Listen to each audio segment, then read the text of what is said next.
Welcome to the Nick and Jimmy Show. On today's episode, we have the one and only. He's been in the club business, in the nightlife business, hospitality business for the past maybe 12, 15 years. Yeah.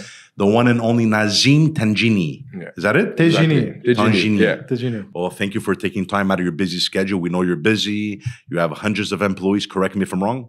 Yeah, more or less, yeah. Perfect. So ourselves and everybody watching this video, and for the people that don't know you, who are you and what do you do? I'm Nazim Tedjini, as you said. I've been in Montreal for about 16 years, soon 17. Came from France. I lived most of my life in France. Tu peux parler français si tu veux aussi. I don't mind English. On peut faire franglais. As you said, it's good practice for me. Beautiful. Okay. Yeah, I like it. Okay, so France, you've been. Yeah. Okay. Yeah. Since until 2007, I was in France, and my background is Algerian, of course. And born and raised where? France. Or France. Oh, you were born in France too? Yeah, Strasbourg, next to Germany. Okay. So your family, everybody was born in France, or just you were? Oh, it's a mixed. My sister in France, my parents in Algeria. Like it's everybody was scattered around. Some people in the US, some people everywhere. You know. Okay. Yeah. And what made you come from France to Montreal specifically? Because in France, Quebec is seen in a certain way like some type of promised land. You know. Okay. Oh, really? Oh yeah. Oh yeah, people really expect a lot from here. Some people come here expect too much, so they go back because they think because they're French they're gonna be like running everything and everything. There is that preconception then when you come here. But however, it's true if you work hard because in France it's like the population is huge, the country is very small, opportunities are not the same. Quebec is way easier. Montreal is way easier to grow, to build than over there. That's for sure. And I don't. People have it easy here, and I don't realize. You know, we always complain because we're here, but you go over there, it's completely different. It's saturated totally, and it's very hard to rise and to grow over there.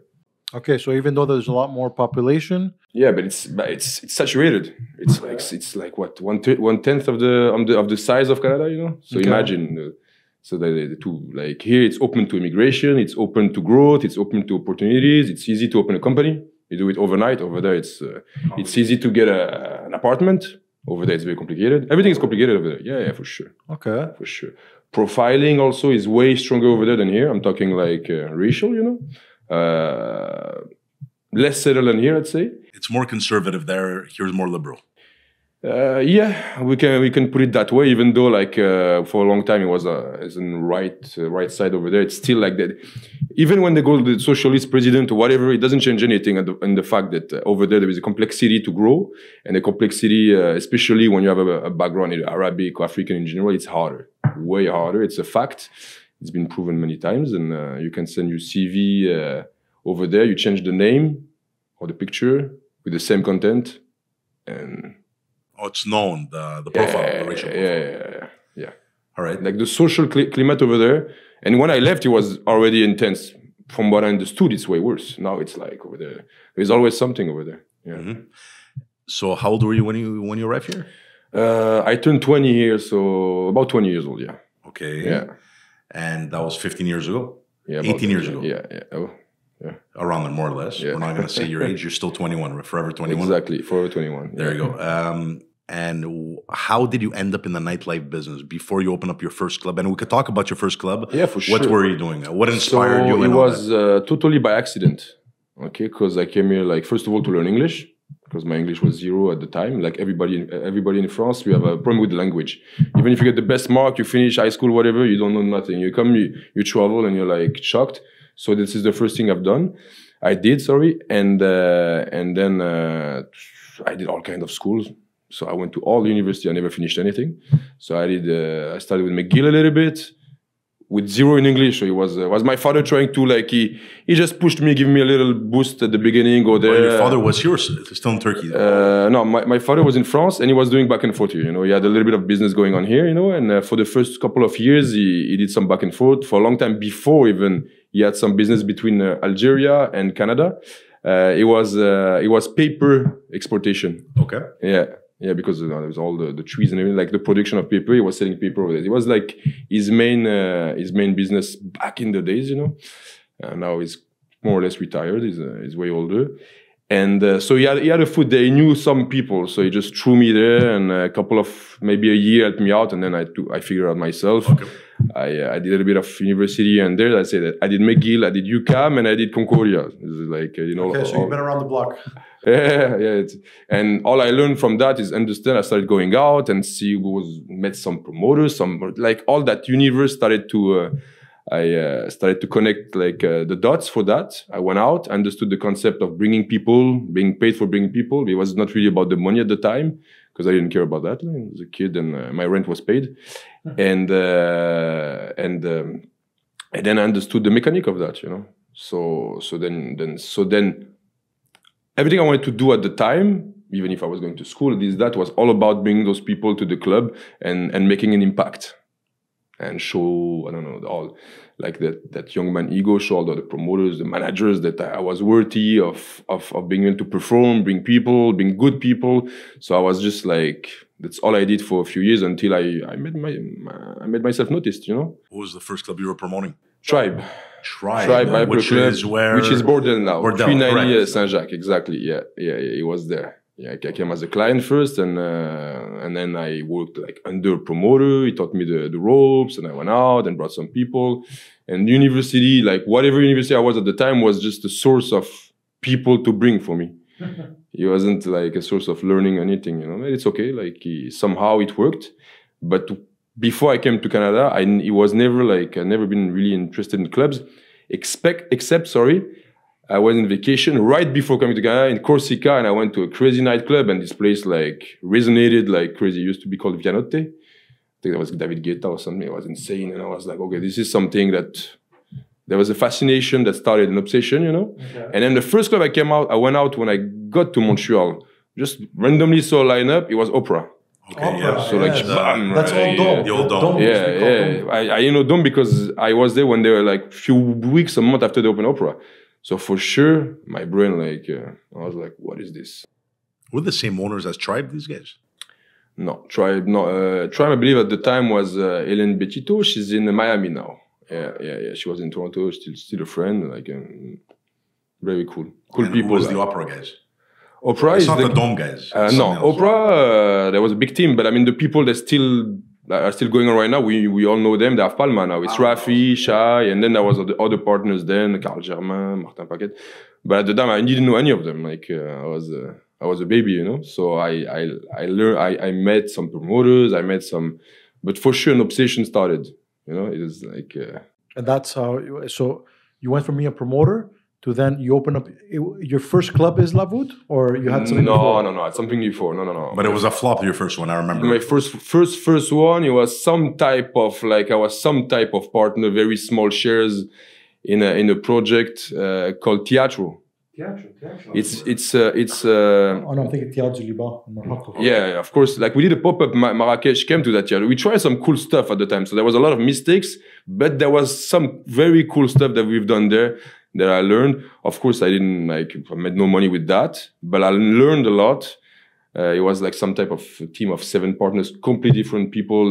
Nobody had the best interest of the business. Too many chefs in the kitchen. No, exactly, in a very small place. But in terms of learning and life experience, it was amazing. How long did that last? Became like 8 months, 9 months, from November to August, I think, not even November 2010. Yeah, and but before that, I did After Tribe, I did Suko, I did some promoting in different places. I made a lot of contact, made a lot of friends. Some friends are still my friends now, and some people are still. And everybody I worked along the way built, like I took like knowledge from everyone for the past 10. Like I'm a sponge, Like I'm not a self-made man at all. Like I've never seen it that way, and I know it sounds cliche, But it's like I just learned.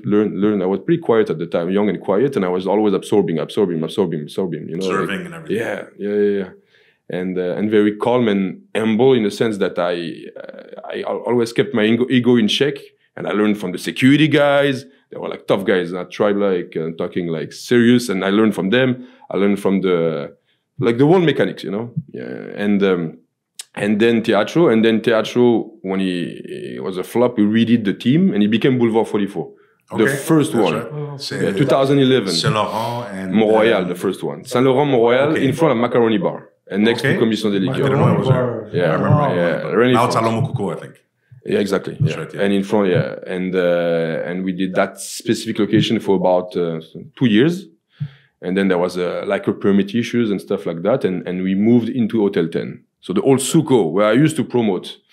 So we took that place from 2013 to 2023. Where it is. It's on Saint Laurent, Sherbrooke. Yeah, and we just closed it in September. Actually, Oh, you just we closed did it? 10 years, 10 years in that location. Yeah, Lounge, 6 Lounge. What's it called? No. no, not Six Lounge. Six Lounge was in Hotel Hyatt.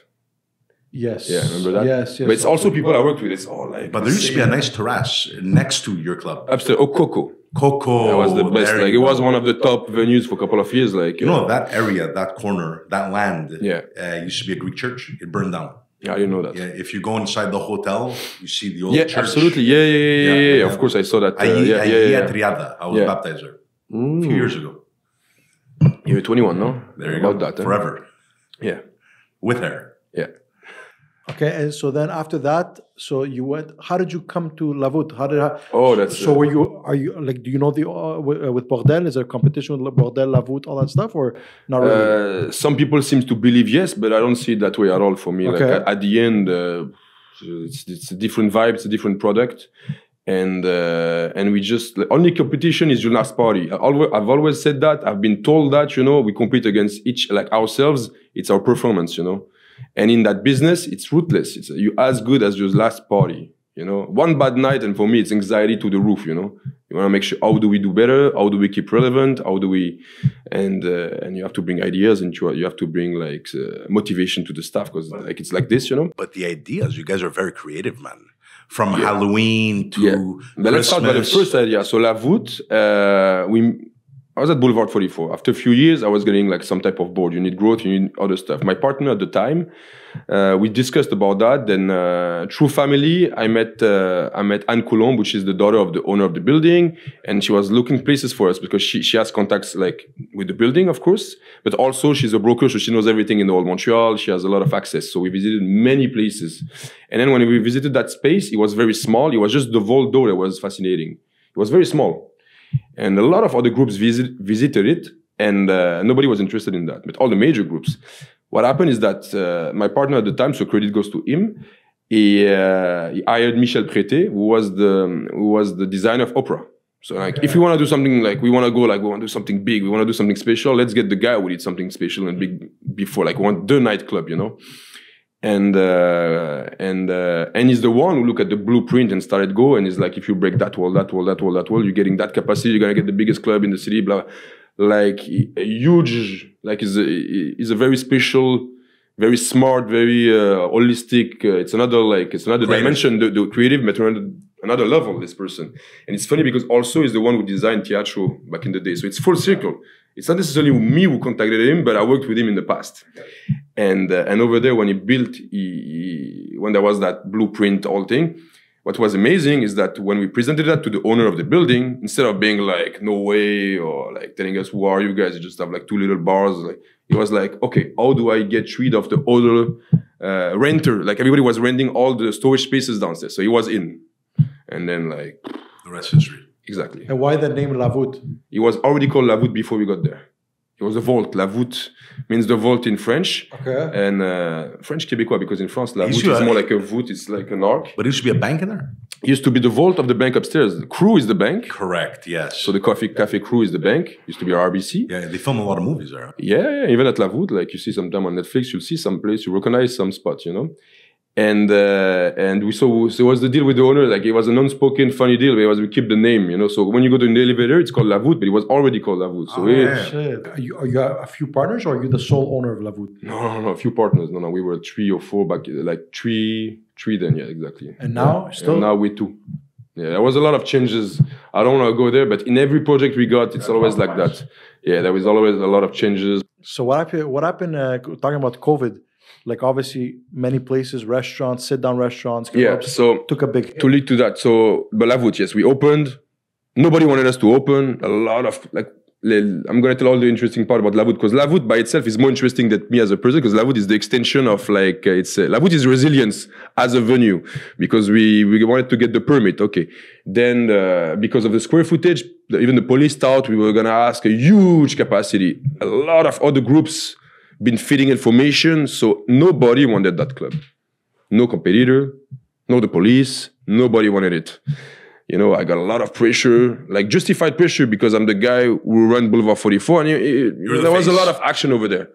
You know, like it's a place where, like, it's hip hop, it's Saint Laurent. There was a lot of fights, this, that. So for sure, they were very afraid I was gonna bring a bigger Boulevard 44 in the old port. Who can blame them? You know.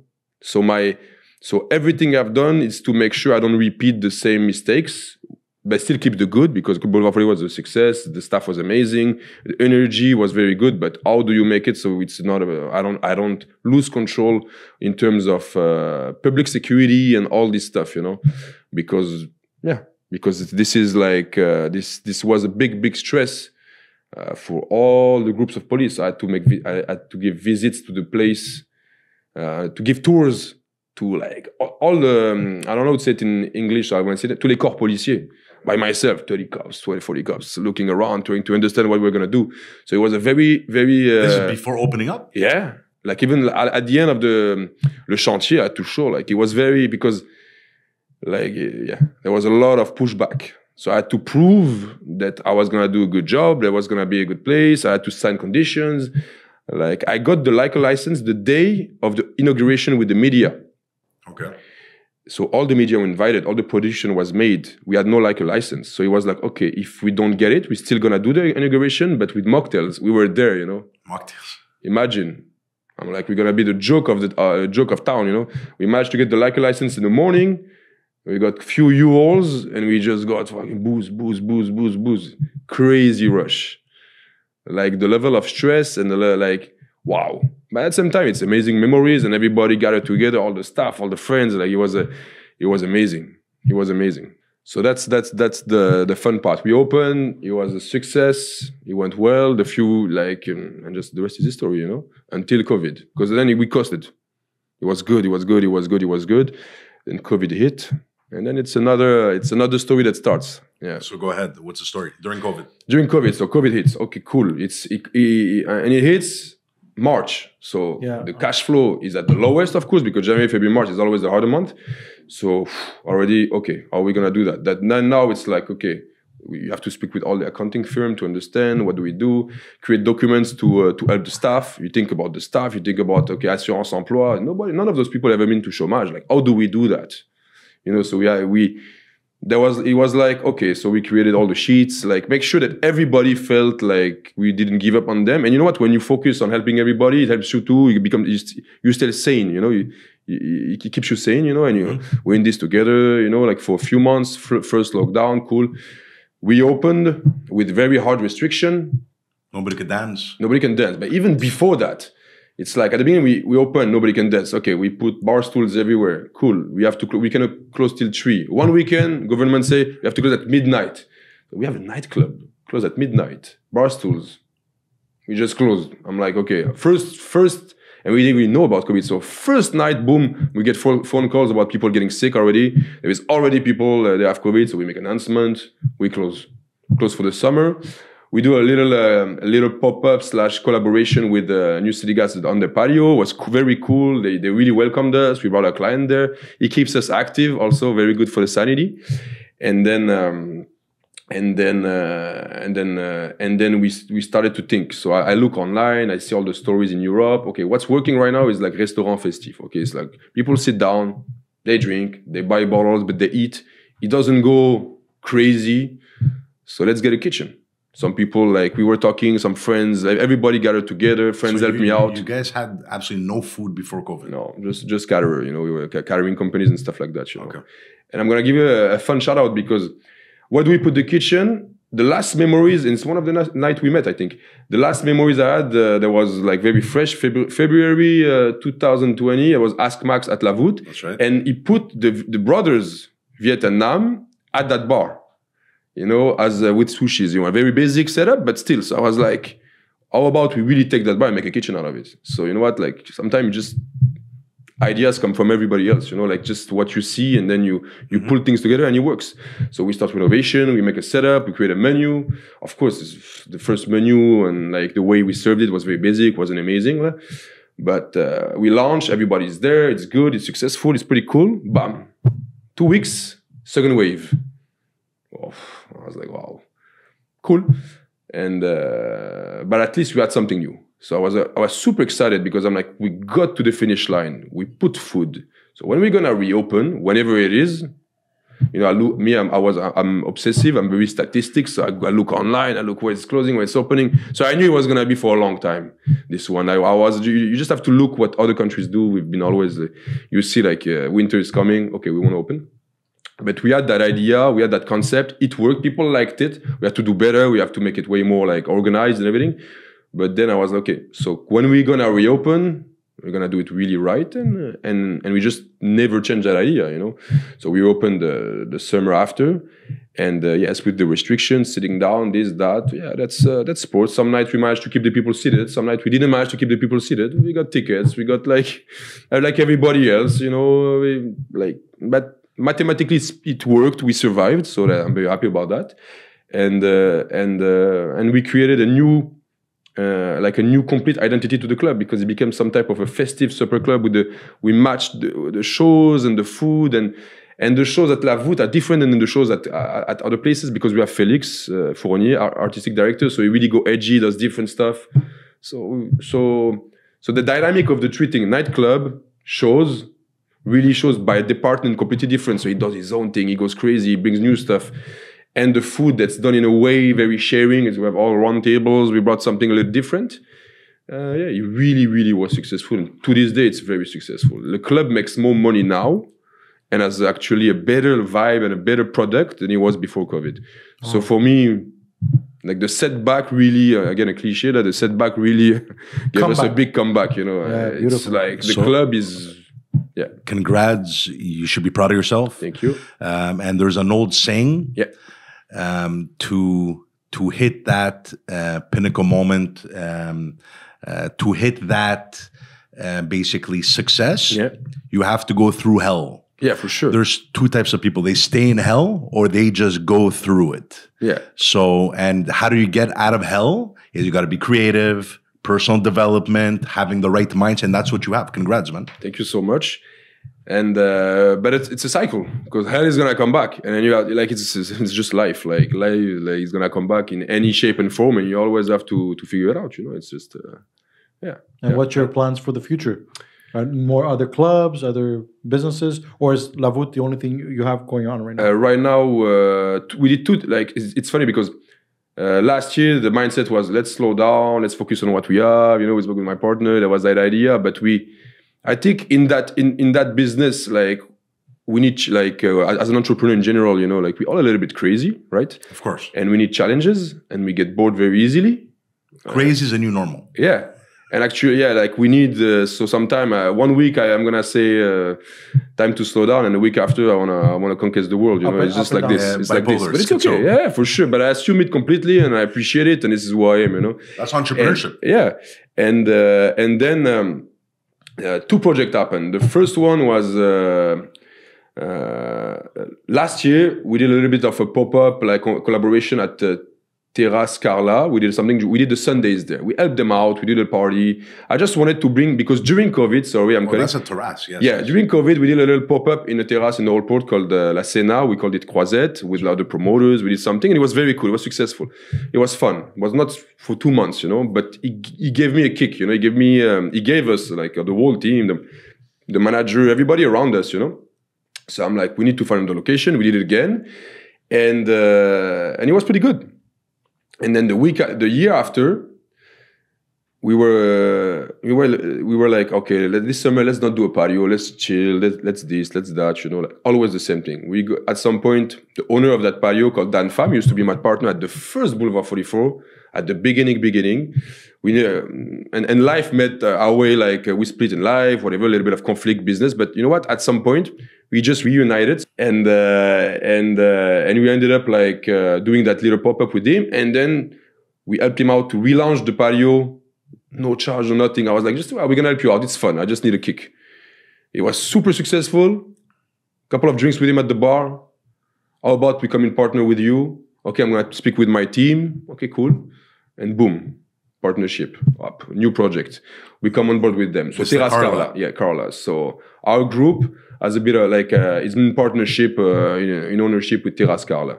So that's a project like it's very impulsive / like you feel it right, it's gonna work, let's do it. And you know what? It was a great summer. The numbers made sense. Everything made sense, honestly. And the guys are fair and they're cool and they bring another vision. You know what? Because it's good to be exposed to other vision, other opinions. You know, you come. You know, like because the relevancy. If you stay stuck in your bubble, you disappear. You know, like you lose your relevancy, you lose your edge. So it's good. It's challenging. Sometimes it's like you get aggravated about stuff, but you know what? You need that. You need that to grow. It's friction. It's important. That's where Morocco comes in. That's a challenge. Exactly. Well, and you have a different pair of eyes as well, right? Yeah, so you get to see things from different lenses. Yeah, you have to, because or else you just disappear. And also another project, same thing. Like there was somebody we knew maybe selling his location. Maybe it was very vague. Then we're like, okay, maybe we do something there. Then around the bar, we have a conversation with Guy Amaranian, who was shy. Few drinks at the bar, about to do something together. Very, very random conversation with jokes and this and that, and bam! This is how Hayat was born. You know, we took the location. We joined force with that group, so the group who owns Chai, and we just opened in September, like Syrian Lebanese restaurant. And so it's a great experience. And dude, I think I could just picture like a place like Lavuto in Morocco and Casablanca would be solid. Like yeah, for sure. But I think there were Lavout before we were like, and you know what? One of the inspiration for the shows at Lavout, okay, it's when Teatro Marrakech did a pop-up at Teatro Montreal, which was a club who didn't work, but they did a night. They brought a guy with a seesaw, like crazy stuff. Like we flew them in. It was DJ Reda Arabica who brought them, by the way. So credit to him. And it was crazy. I looked at the videos from then and I was like, wow, like it was ahead of its time. They were Lavout 20 years ago, them, like in Morocco, the shows, this, that. So what you're saying is completely true. Like they had the very strong artistic direction. So it's one of the places that inspired Lavout big time. You know? Oh wow. Yeah. Okay. Quick question for you. Out of all the years that you're in the hospitality business, let's say Lavout or your career, what's the biggest highlight? From meeting somebody famous, from what a night, from what's your biggest highlight? Or your top 3, let's say, I don't know. Because I'm sure you have more than one. Oh, wow. Look, biggest highlight. I think for sure surviving COVID. You know, like the weekend that people were allowed to dance, the weekend and the mask was removed, the energy, like, wow. Because I was always saying, you know, I'm in the business of nightclub, you know. I was always saying, if no matter what the economy goes before COVID, no matter what the economy goes through, there will always be a nightclub. Even in the movies, in the future, even Matrix. Is there a nightclub in the caves? So in my head, I was like, I'm in type of business. Yes, it's recession. For me, in my head, I was in a business that's like it's always gonna exist. We always gonna make it. Nothing can get us. Yes, our own performance can hurt us, but nothing external can get us. And then COVID happens, like respiratory disease. What a lesson! The only thing that can get you is that, because gathering is exactly what you don't need to do. Like you shouldn't do. So this was like, wow, okay. And I'm telling you, like 3 months before that, I was talking that way. I was always talking that way based on the movies and all this stuff. I'm like, it's always a nightclub. And then when that was over, and the number and the vibe and phenomenal people, like the 5th anniversary of Lavout is the day we choose, and I choose the date always very specifically. I did big events always. Let's say I'll go there after, but my brunch, my fundraiser brunch event in 2021, I did it the day when we were allowed to dance, you know? Okay. So already right away you have like a marketing tool, a huge marketing tool, because it's like, okay, you're doing a big party the day people are allowed to dance. So for sure it was a huge success. And then same for the 5th anniversary. We did it the day the mask mandate was removed. So it was a huge success. Like the numbers, like insane, and the vibe and how people partied and everything. And I don't know, let's say, so that's 2 crazy dates for me, you know. The opening too, because just to be able to open this place when everybody was like, everything was against us, that's a huge highlight for me. And And F1 is always amazing.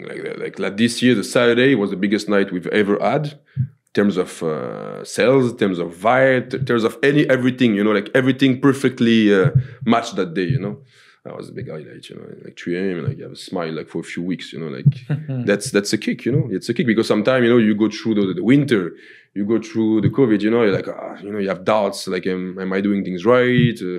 Was this just all a chance, you know? And sometimes, so you need a win sometimes, and those wins every time gives me a boost for a while. That's the highlights, you know. And also, like, might sound like, I don't know, it's cute cliche.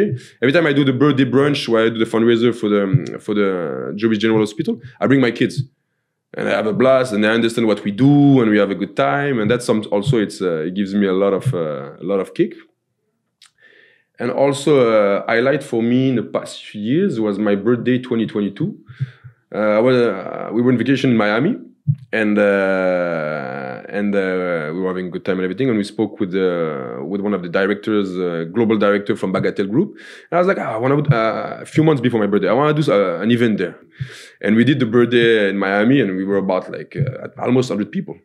So that was a big highlight. It was really fun to see, like, to be able to draw people in another country, another city. It was not a money thing at all. It was really like a fun experience. Get together. Yeah, get together halfway around the world, but not so far, but still, and have a blast together and live an experience somewhere else. Wow. Like, he created a bond in the team, and he created I don't know, memories from people still talk about it. It was crazy, you know. And what's fun is, like, my chef at La Voûte, the two chefs, but their family flew in from LA, from New York. It was a big gathering, a lot of families together, everybody partying, no tension, like a fun time, you know. Really fun. That's a highlight too. Have you been to Kiki on the river? Yes, actually, we were with my girlfriend there like 2 weeks ago. Solid. Shout out to Aris from Kiki. Yes, Aris, exactly. I met him, exactly. Yeah. Very nice. I met him that day. Eric from Bagatelle connected us. Super nice guy. What a machine. Wow. Yeah. The energy, the food was amazing. Like, they have everything going on, you know, between the food, the vibe, that. But they give you a timer there.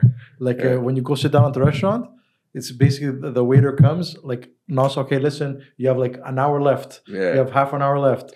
Thank God we were there with the VIPs from over there. So we had a great, we princesses us. When you work in the industry, you want to be treated a little different. So we go through people. So we didn't have that. And it was amazing. But I can understand that because, it's money for sure. They're running a tight ship, and it's crazy. And you see, and also you're like in a club and you see boats bringing people. You're like, well, okay, that's another ball game, you know. People, exactly. The music out there blasting, people like hookahs everywhere. Like, it's crazy. Everything like. He's Greek. Aris is Greek. Yeah, I know. And we're the chosen ones. We're the chosen ones. Yeah, of course. Everybody says that, but yeah. And but it was amazing, and I'm fascinated by Miami, of course, because of like the way it's like the government works for the business to make money. Yes. You see there the police that works at the door. That's my dream. Like, we're getting there, like, for sure. That's like it all depends of the when. It's all about the kids, the growth, the school. Because here, for sure, we're very lucky. We live in a great area. They have great schools. They have family here, so for sure, I will never make a move. They will go against my kids' wishes. Evolution and the right. Like, I have to be smart, but in terms of business, for sure, my dream is there. Of course. Like the temperature, like right away. And I don't know, like it's very competitive. It's very hard over there, but so it is here and everywhere else, you know. So for me, it's entrepreneurship like, too. Exactly, that energy, like, and to see like like the system is made here. It's a little bit different, you know. I think it's a lot different. But after that, if you move your kids, if you move everybody, the age, how old are your kids now? 6, I think 7. 8 and 5. 8, maybe a little older, but the timing is now. But the challenge is, yes, it's the family. They're away from the family. Yeah, so that's something I want to do. You know? I understand. But, well, I will see. The future will tell, you know. There you go. Oh, it's not a long flight. It's only a 3.5-hour flight. Yeah. Worst case. But it's for sure like it's on the plan. The dream is over there. Yeah. You're on the right track, man. Yeah, we'll see. You think a La Voûte there would work? For sure. La Voûte there, where I can't accept, like, you know, sometimes it's very, again, I don't plan change all the time. Everything changes all the time. And every project we've done have been so like spontaneous. So I'll see what, I'm in discussion with people. Like, don't wanna set myself into specific tracks. Understood. Because then you lose the opportunity to do like very drastic, like very quick move that can make very successful just based on what's happening in front of you. So could be La Voûte, could be anything else. I don't know. There you go. And even La Voûte was almost an accident, you know. And everything we've done is almost an accident, you know. And I'm a strong believer things happen for a reason. yeah, right, for sure. And at the right time, and when we're ready for it. And even when we fail stuff, when there is setbacks, yeah, there is a reason for that too. Like education. It's education. Oh, of course. If you have it easy, I'm pretty sure there is no way to survive if you have it easy. 100%. It's And for anyone that's looking to perhaps get into the club business or open up a club, let's say in Montreal, do you have any advice for them? Or just don't even get involved? It all depends. The way I see it is that you have to work, like you have to grow with it. Because if you look at every entrepreneur in Montreal, I'm gonna even drop names, like whether it's John from Gigantic, or Alex and Pat from A5, or Francois from Rouge, all of them have been working in the business from either promoter, bouncers, busboys, like everybody that's been successful from what I know, cooks, chef, like everybody started from the bottom. It's a cliche too, but I think in Europe or maybe other countries, it's like big investors, they do their thing, they don't need partners. But Montreal is a very special game, and everybody that's really running successful business have been like, they grinded from the beginning, you know. All of them that I know. I don't remember somebody who just opened something. And that's how they learn the game. Yeah, so start by working, like be a busboy, be a promoter, be anything, you know. And we see busboys, like guys, like they work hard, and some of them like special, they learn this, that, and they evolve, like, and they open their own thing within a few years, like if they have ambition. But that's why there is no like work or bartenders or everything, like there is no successful people in the business that I know of. Maybe I'm forgetting for sure that I haven't started like doing some service, like worked in the industry from the get-go, you know. They all had like, you have to go through the process, I think. That's what's important. It's not like just, my uncle has money, I want to open. When you see people like, it's an example, but it's not about the investment. It's really about the knowledge and the understanding of the business. I think that's what's tricky. You have to fail at least 10 times to have one win. Yeah, and you have to do all the difficult and steps, you know. Everybody I know, they started from like the beginning, like positions, you know. They have 20 hats. That's how we started the company. Yeah. 10 years ago, call center business. We started off having 10 hats each, hiring, firing, mopping the floor, making calls, payroll, you name it. Then eventually we created a system around it and started hiring a secretary, started hiring people, delegating some tasks to others and scaling from there. For sure. But I think you need to know you need to do the groundwork specifically in that industry. 100%. Yeah, in clubs and even restaurants. I imagine in restaurant even more. Like you need to understand. You need to have that like core knowledge. You know. Yeah, of course. 100%. Yeah. So that's the best advice I could give, I think. And because based on, you just have to look, like it's simple. You make an example. You look everybody in the city. You ask them their parcours, you know, and it's all about like how they started, and they grew and they grew and they grew and they failed and they succeeded and they failed. Place closed, place open, you know. And also, if it doesn't work the first time, doesn't mean you have to give up. That's for sure. Because my first thing was a flop, you know. Yeah, actually, my second thing was a semi-flop, and we managed to we saved it after a year and a half. So, but after your first flop, did you get a job, or you were still entrepreneur? Funny story, you know, like we already we after the first flop, we found new partners. We repainted the place a little bit to make it different. We changed the name, and you know where I worked for a few weeks, months, just to survive and to make a decent. I worked at Costco. Okay. Yeah. All right. Yeah, for sure. Yeah. Cool. Sometimes you gotta. Oh, I don't care. Like it's cool. It's actually something. It's a story I should tell often to my kids eventually. Yeah. I worked at Costco, summer 2010. You know, my friend was doing that for a few months, but between the time we were closed and reopening, you know. Okay. It was like it was so funny. It was like. I worked for a company that was at Costco to sell sponges, special magic sponges. You know, you have to show the people how it works and everything, you know? Yeah. So you were selling? Okay, so you were one of those. A little commission, I think $5 per sale or something like that, yeah. Okay, not bad. So you were giving the testers. But you were with another product. Yeah, you show the thing, Show and tell. demonstration and everything. Yeah, There you go. Yeah, that's Cool. funny. Pretty cool. Yeah. Tell us more about the charity. Oh, the charity. That's a deeper story. We're gonna go there, but the charity is that. So a few years ago, the mother of my child, my wife, then she had a cancer, very aggressive cancer, and she passed away in 2021. But before that, a year before that, we did for a year. We were in the US during the second wave, which was perfect because we were as a family together. She did treatment there. He gave us at least time. This is where? We were in the US for treatment. US, yeah, okay. In California, and the blessing of COVID for me is because we got about a year of time, and the phone was never ringing, the email were never coming in for me. So especially with somebody with the way my brain is processed, no distraction. So I was able to really be with my family. So the last moment we were together doing treatment over there. How did we do this treatment? I'm pretty sure it's some type of public knowledge. We did a big fundraiser in 2020.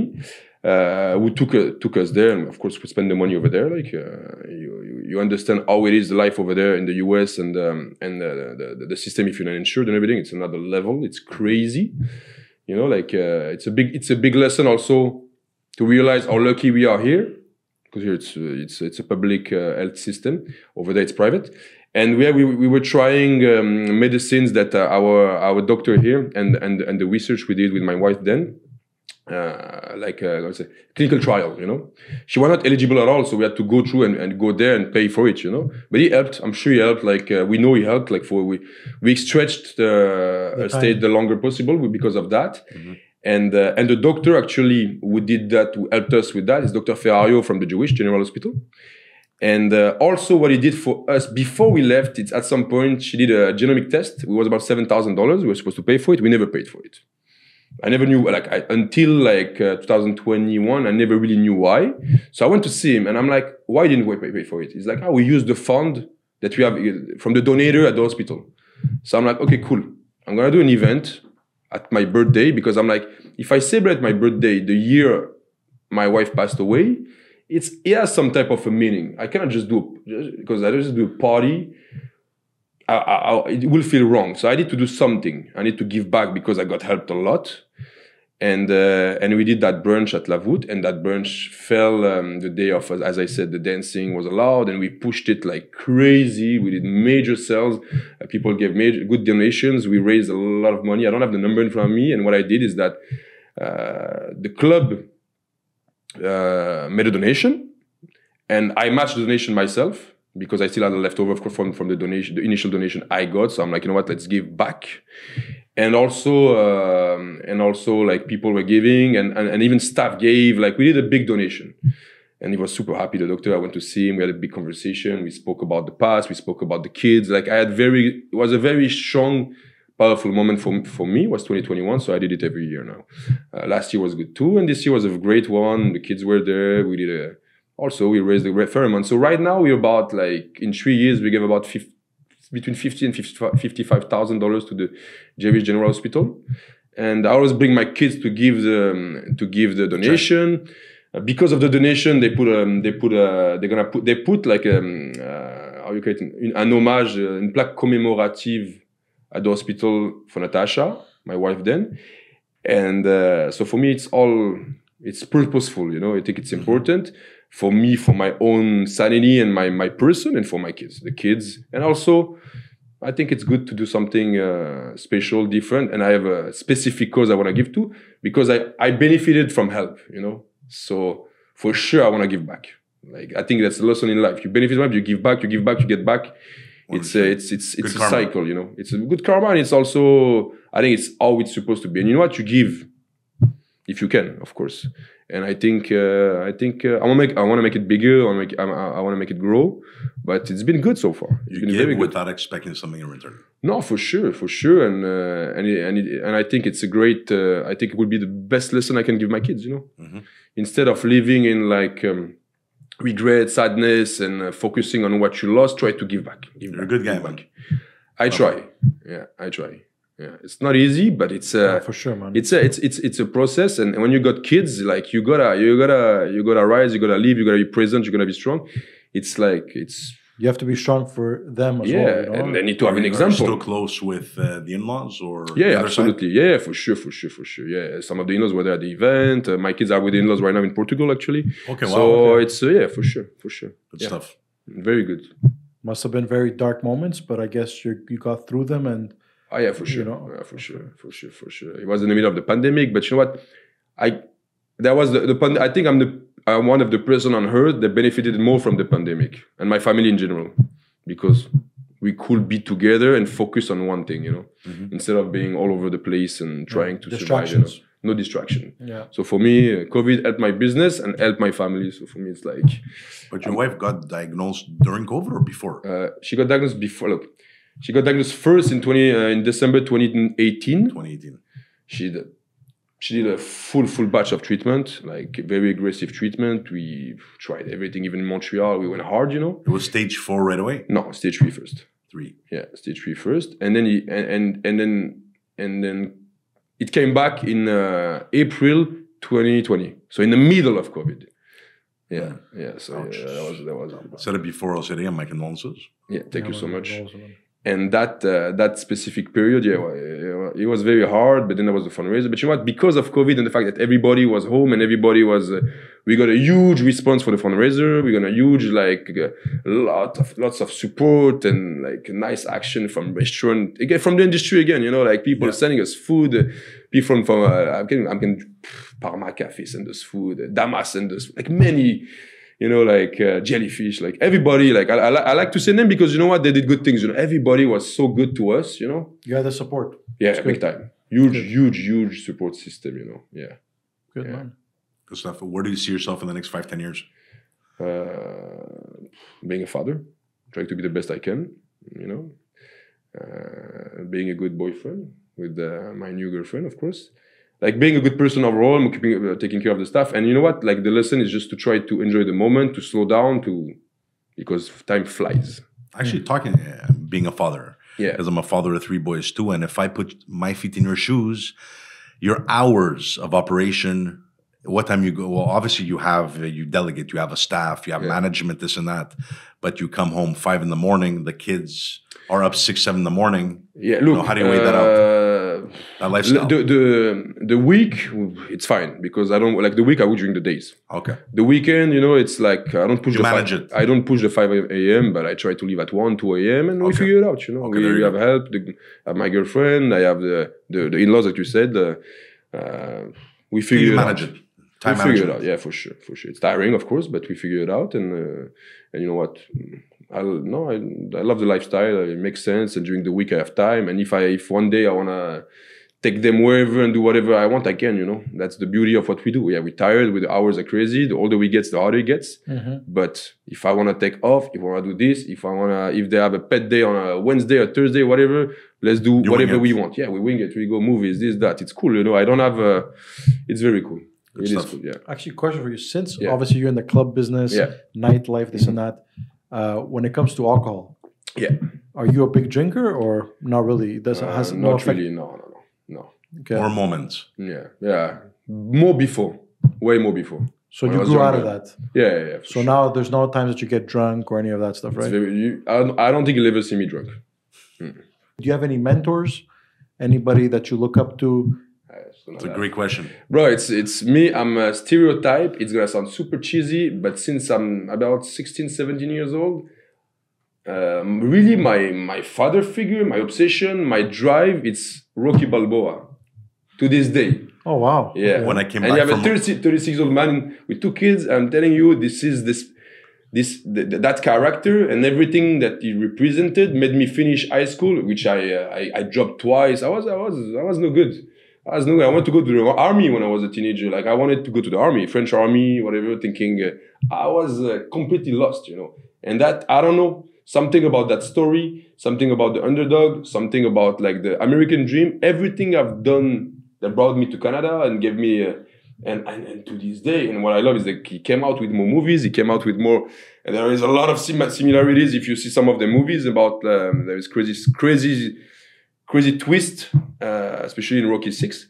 But yeah, that's all. That's been I like it. Yeah. When I came back from Morocco, I did a binge Rocky. Yeah. 1, 2, 3. 1, 2, 3, perfect. That's right. Which was your favorite one?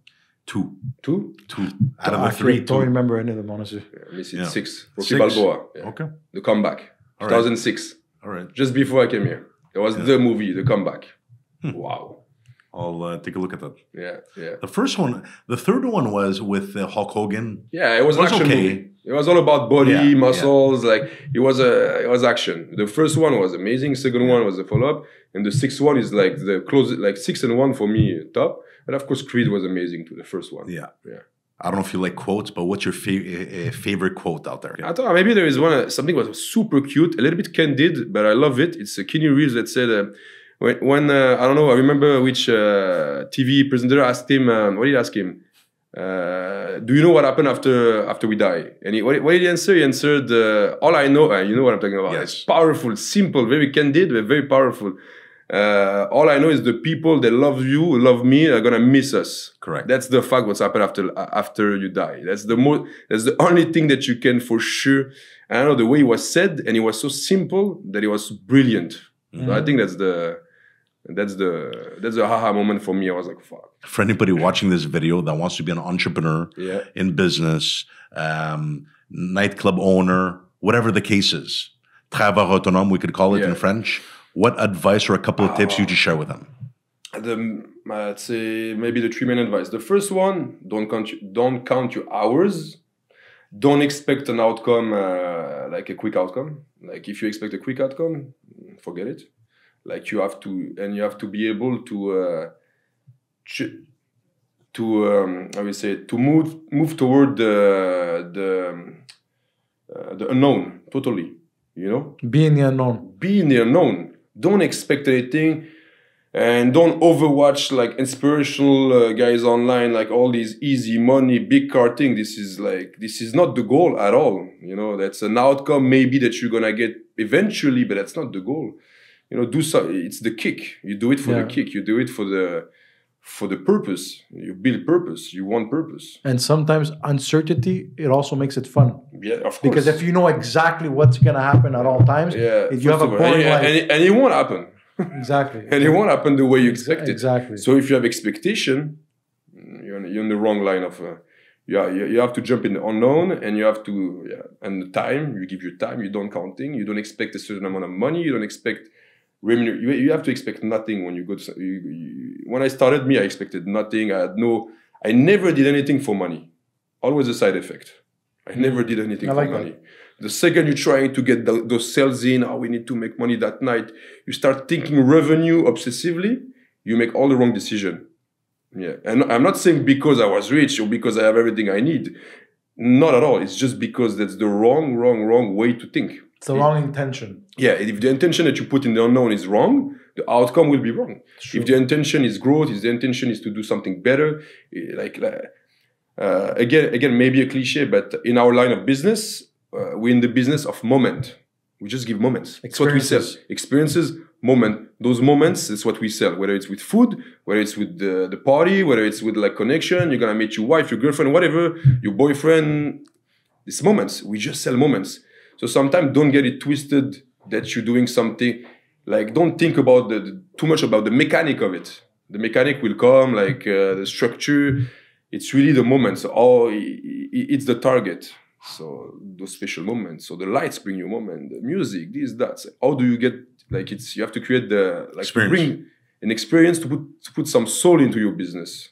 I like that. Yeah. If you don't, I don't know. Maybe some people are successful like that. But I will fail if I focus too much on, if it's too structural, it's all about like bottom line, I'm failing. I gotta think about, as soon as I think too much about bottom line. If it's all about spreadsheets, eventually I love the spardsheets too, but it's like a side. To get an idea. Yeah, to give you projection, to know where you're going, so you don't, because you partner up with somebody good at that, but somebody in your team has to be about the moment, the experience, the pleasure, enjoying the people, enjoying to see the people having a good time, you know, like great, like life is fucking hard. We live, we go through, everybody goes through their hell. Each hell is different. Of course. And you have like the hospitality industry is just to make for a minute, for a second, for a day to make them forget about the everyday. Exactly. So that's what we sell. You know, it's not booze, it's not food, it's not Experience. anything. You know, it's the experience, and then whatever is gonna work for you is one part of the experience. You know. Mm-hmm. Yeah. Cool. Well, you're doing great, man. You should be very, very proud Thank of yourself. you so much. And thank you for My pleasure. being here today. We learned a lot, and I'm sure that you gave some great advice. And we appreciate you, man. Same.